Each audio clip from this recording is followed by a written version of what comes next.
বন্ধুরা, দেখো সকাল সকাল সবাই উঠে পড়েছে, চা খাচ্ছে বসে। আর আমি যাচ্ছি মহাপ্রভুর দর্শন করতে।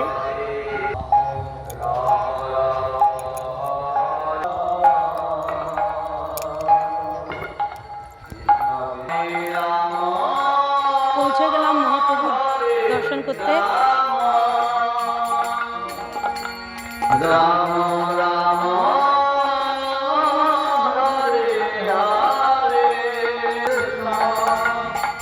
তোমরা সবাই দেখো, এখানে গান হচ্ছে।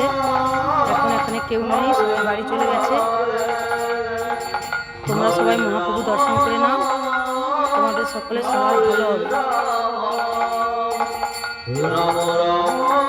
মহাপ্রভু দেখা মাত্র তোমরা সবাই প্রণাম করে নাও।